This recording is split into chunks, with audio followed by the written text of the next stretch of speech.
Well, howdy. These are unprecedented times that we are in as a country.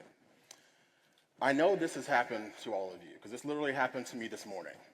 I was having a conversation, because I can do that, with a leftist.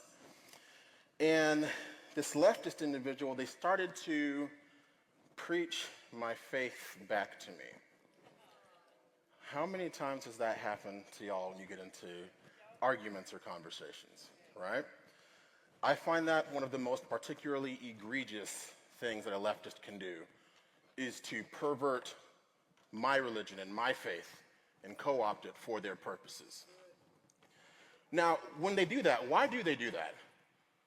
They do that because there's a fundamental misunderstanding of who my Jesus is.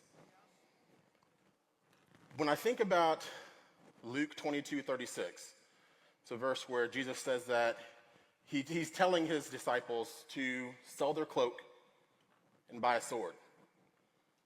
Now, why was he telling them that? This was just before Jesus obviously sacrificed himself for all of our sins on the cross. He told them that because he knew that there was a fight that was coming. And he was essentially telling them it was time to be ready. Now, I parallel that with our current political landscape, and I feel that we are being called to be ready right now. That's part of the reason I don't have any notes prepared, because I believe that I need to be ready to give an answer for the hope that lies within me. So that is why I'm here. But when you think about what readiness really means, how does that actually look for each and every one of us? There are so many times I know when we get into arguments with our adversaries that we almost act as if we are a deer in headlights sometimes. And why is that? That is because the left, to a large degree, they think they have us figured out. They think, if I just call this person a racist, they'll go away. They think, if I just call this person a homophobe, they'll go away. It's a very dehumanizing reality in which we live. But why do they continue to engage this way? It's because for a very long time, we on the right got a reputation for not being willing to actually pursue or go headlong into a fight when it is necessary. There's been a proclivity to not want to engage or stoop to the left's level. And that is wholly understandable. But when you think about what is at stake here for our country and for the future, sometimes you have to get your hands a little dirty. Sometimes you have to do the work, and it is not glamorous work, but it is work that must be done. When Jesus told his disciples to sell their cloaks and buy a sword, he was more or less telling them it's time to prepare for what is to come. And he knew there would be dark days. When I think about the treatment that I know I myself and all of you out there receive from the people on the left side of the aisle, I think about the fact that we are persecuted. It's not just a pithy one-liner anymore. That's exactly what is taking place. We are being persecuted.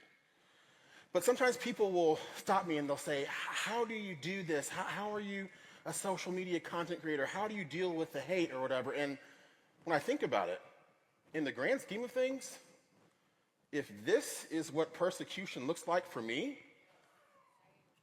I compare and contrast that with the persecution that the early Christians received, where they knew they were not going to come out of it with their lives, and yet they still persisted.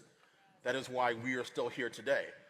So if me being called a few hurtful names on social media is persecution for me, guess what? Sign me up. Because to me, that is very easy when you compare that to the treatment that other people had to go through to secure and to perpetuate the religion that we all enjoy today. Now, it's not going to be an easy road. And when you think about it, We were never promised an easy road, were we? We were never promised to just have a quick, easy stroll on Easy Street up to the pearly gates, were we? No, we weren't. But the beauty of where we are right now as a country and as believers is that no matter how much uncertainty we have in the world, and there's very much of it, right now many of us still have questions and we still wonder, why did God allow this to take place? Why does it seem like evil is allowed to reign? And the beauty of it is that we already know the way the story ends.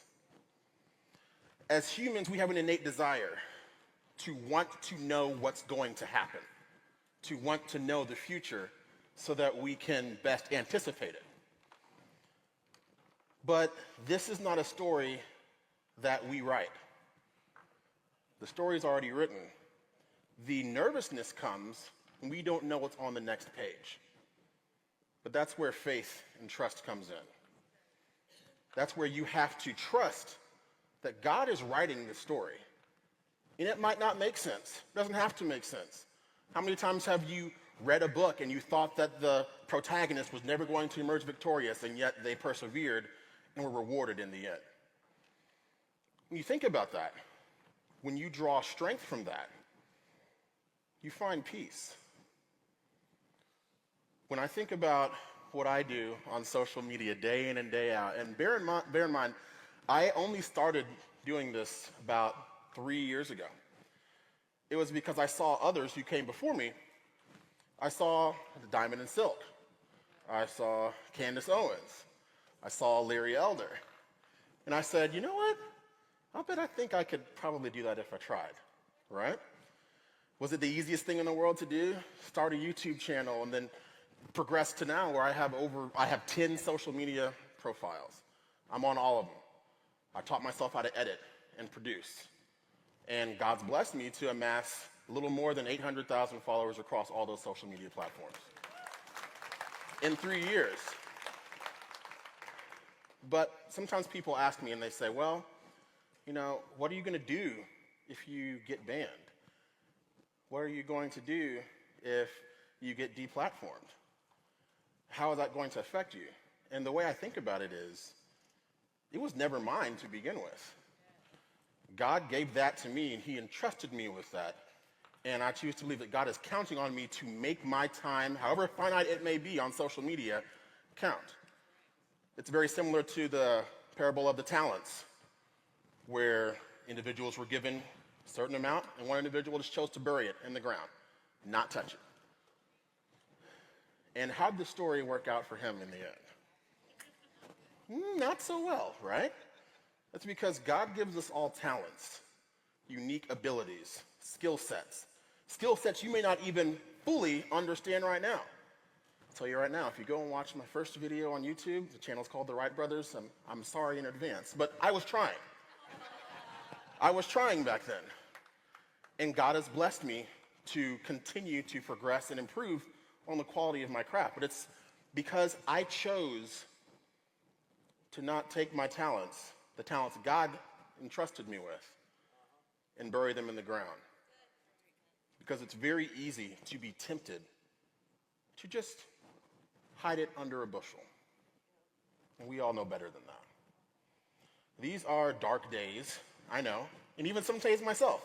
I think, do I have to get up and should I make this video? And the answer is always yes. Because it doesn't matter how bleak the future looks. I know that sorrow may last for a night, but I know that joy is coming in the morning, and I choose to continue to believe that.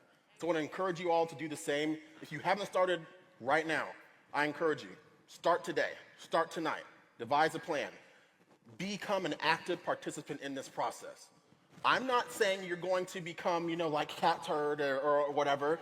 I'm not saying that. But I'm saying that there are other people out there who are counting on you to use those talents, to walk boldly into the fray, and to use those talents to the best of your ability because you care about this country. We all can answer that call. I'm nothing special. All of you in here have the ability, and we all together can change the world if we choose to use the talents God's created us with. So thank you guys for having me. I appreciate it. Damani, Felder, the Wright brothers, y'all be blessed. All right, guys, give it up for the big man, Damani Felder.